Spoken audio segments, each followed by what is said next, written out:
Hey guys, this is Odie from Odie and Rosie's Adventures, and I was headed out here to do my normal routine, you know, giving my chickens a little love, gather eggs, see if I can find more than 2 eggs today since I have 4 hens. And I just noticed my potatoes look really good, and I wanted to share with you real fast my potato adventure. I will warn you that this is crude, what you're gonna probably get a glimpse of, because I threw a lot of it up over spring break. We didn't have great weather. I fixed up these wicking tubs. I watched a gentleman on YouTube. He's a great teacher, and I thought, I'm gonna try it, you know. And I live around a bunch of old timers who are very successful potato growers, and they probably think I'm crazy for doing this because I'm not plowing up a field and doing a lot of planting, but I just wanted to see. So I think what I'm trying to tell you today is even if people around you are saying that's not going to work, but you think it is and you've really researched it, try it. What does it hurt to try something? You know, don't hurt yourself, don't harm yourself. Make sure you do your due diligence, meaning that you look and you listen and you ask questions and you search and you research to make sure you're not doing something that's going to harm you or others. But do it. If you don't do it, how do you know? And I'm kind of hard-headed, and once I get it in my head, I think that's what I need to do. So I did try that. I created 4 of them. I bought 2 packages of these seed potatoes. One was, I think, a Yukon Gold maybe, and the other, and please forgive me, I should know the names of the plants that I plant. They're purple. They're purple on the inside, they're purple on the outside. So I was really excited because I wanted to see what that was like. Well, the purple ones sat there like duds, duds, duds. The golds began to come up gradually. The purples were dud, dud, dud, dud. Finally, this past weekend, or this past week, I guess, really, not even this weekend, I saw it. They started coming up. Well, now they're really coming up. It's so exciting, and I wanted to share. Also, I built this out of some scrap lumber. It's not beautiful. I'm just filling it full of organic material right now. And I would do it this weekend, but we're not going to be here again this weekend. We're going to see Crystal Gale. I love Crystal Gale. Anyway, so I got to get some dirt in my thing because I've got seeds and I'm ready to plant. And yes, it looks like I need to mow because I may need to mow. But here are my little potatoes, and I just wanted to share with you my little potatoes. These are my little purple potatoes. I hope you can see them. See them coming up right there? I am most excited. The wire is so the chickens don't get in it. I haven't got my garden area chicken proof yet. See that? Now here's one right here. You see this? This is how they sit forever. But do you see that right there? I hope you can see it. It's coming. So I'm so excited. These are the gold, so you can see they did a lot better. They come up better. I hope I didn't put too many in there. You know, I don't know. I just did what I did. I don't know what you can see. I do want to show you these right here.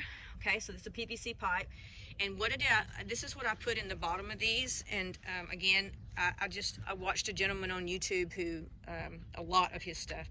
But I took these are mineral buckets that we feed minerals to the cows with, so they were empty, so I repurposed them just like he did. And they're in the bottom of that. There's some of this right here. Let me show you this stuff, and that's like for a French drain. It's got little holes all in it, and it's pliable, malleable. You can bend it around. So I cut pieces to fit inside, and then on the outside of those, I put some, what do you call that stuff right there that you put on the ground? This stuff right here, that stuff. So I put pieces of that around the end so dirt can't get inside, so it has like a reservoir. This is what he said do.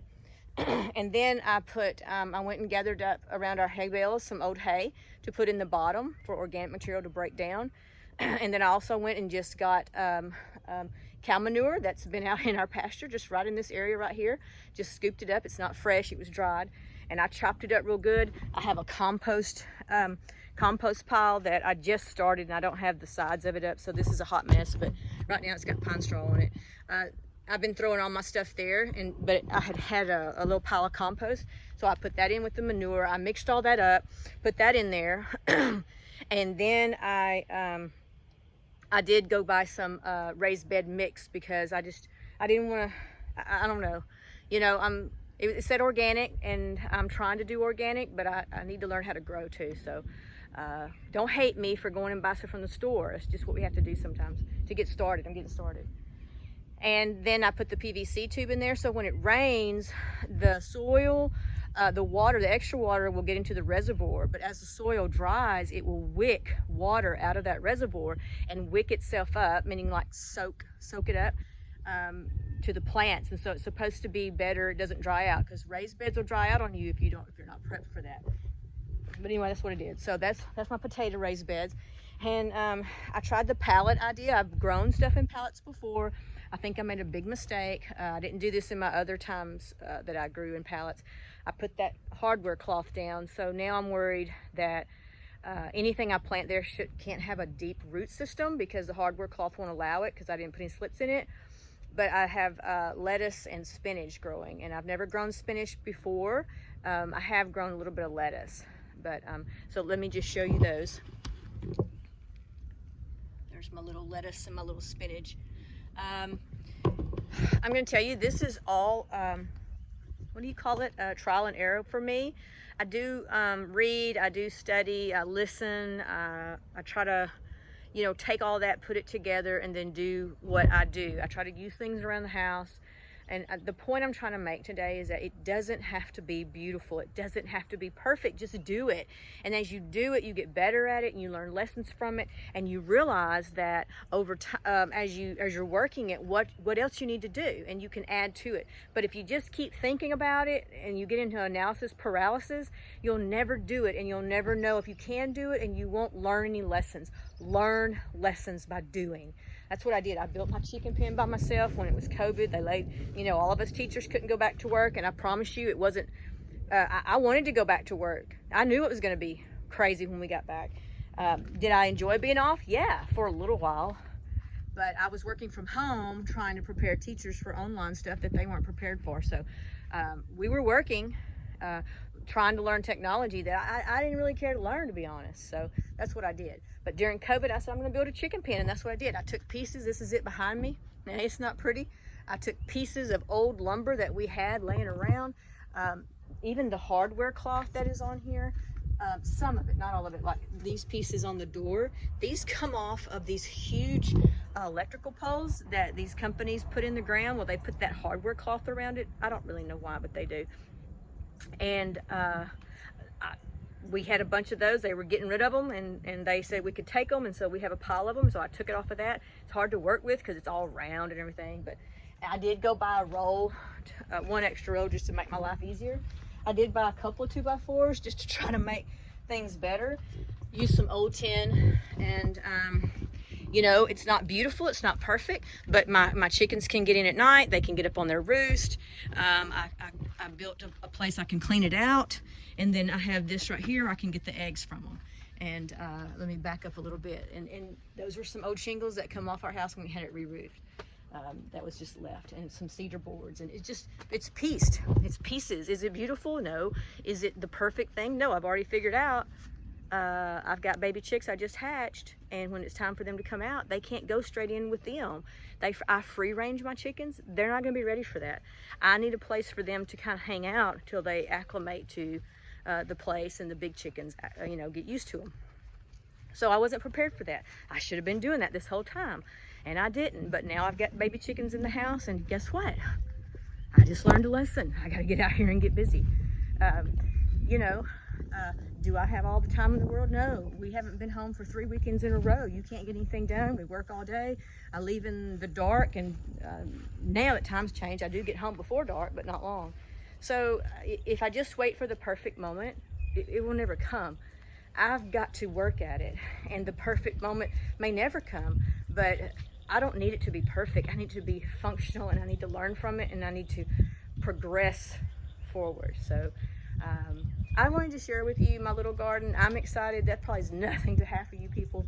You're like, oh my gosh, you know, but maybe some of you are wanting to grow something of your own. You know, the way the world is, we may all be growing stuff on our own, and trying to be reliant, self-reliant, not reliant on the government to feed us. And so I hope you guys have a great weekend. It's the last day of March, April Fool tomorrow. Don't be a fool. Get out and do something. Build something. Create something. Plant. Get out and plant. Find a bucket, plant something. Find a piece of ground that you can plant some seeds on, and just try. Give it a try. If you fail, you fail. Ask an old timer.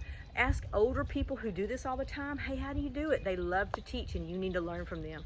So get out, do something, be productive, share with others, and just know that the Lord has something in mind for you, and you've just got to keep pushing forward, and He'll lead you. And I trust in God. And when all this stuff is getting crazy in the world, I have to remind myself that I have another home one day. This is not my permanent home, and I'm thankful for that. But while I'm here, I need to do the best I can.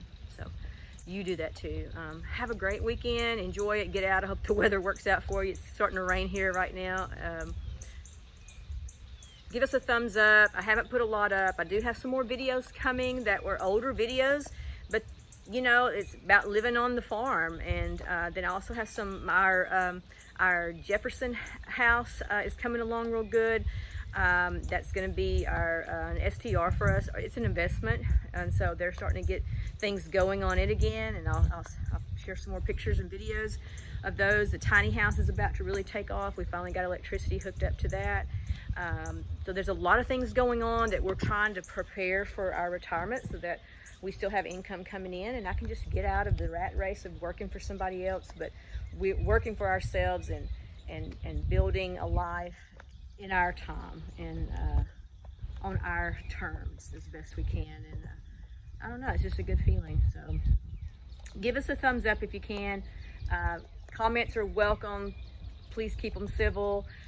If you got any, advice, give me some advice. Hey, one thing, I had ants all in my tubs, and someone on here told me to use cinnamon. I did, and it worked. So whoever that was, I can't remember, that told me to use cinnamon. I put cinnamon on my tubs, and the ants are gone. So thank you for that advice. And so for the rest of y'all, that way you're not having to use some kind of chemical to put on your plants. So, all right, have a good weekend. Bye.